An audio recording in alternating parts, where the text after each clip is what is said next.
question time today. We shouldn't be in a situation where we are in a rush.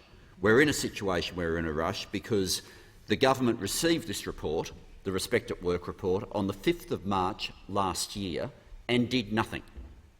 A report about whether or not half the Australian population was receiving respect at work. And from March of last year, when the report was tabled by the then Attorney-General, the government did nothing.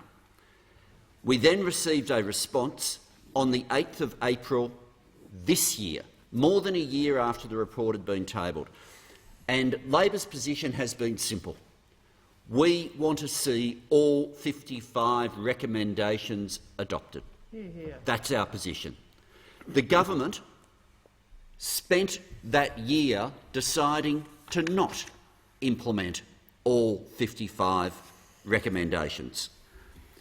Not all of those recommendations are legislative, but the ones that are will be subject to the amendments that are moved in detail later today. At that point, the question will be very clear. If you support implementing the Respect at Work report, you will vote for those amendments then. But people will not be able to evade the question the way they evade questions in media conferences, because these amendments have a real impact.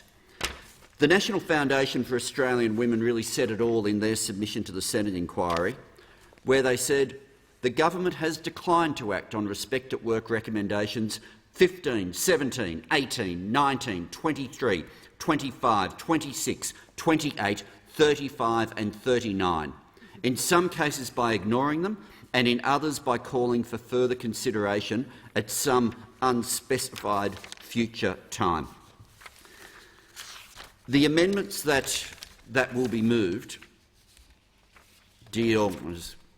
Labor's amendments that will be moved later today deal with the express prohibition, in terms of the Fair Work Act, deal with the express prohibition of sexual harassment and sex-based harassment in the Fair Work Act, deal with a new complaints process in the Fair Work Act to be able to deal with sexual harassment and sex-based harassment claims, add a Stop Sex-Based Harassment order in the Fair Work Act, which the Fair Work Commission in itself has been made clear that this would give them that power. We will also move yet again for 10 days paid family and domestic violence leave. The government's refusal to agree to that I still find extraordinary. And we will also deal with the narrow definition of work in association with a Stop Sexual Harassment order. I won't go through all the different examples of the failings of the government with respect to the legislation that's in front of us, but just let me deal with one key failing, which is the positive duty on employers. So where there were recommendations that were making sure we could fire people more easily, they made sure that they made those legislative changes. We will support them. But where there was a recommendation to put a positive duty on employers, that was ignored by the government. Ignored. Now, if you don't put a positive duty on employers to take reasonable steps to prevent sexual harassment happening in the first place, what do you think will happen? Exactly. What do you think the outcome will be? And if you want to avoid that outcome, then put forward the positive duty on employers.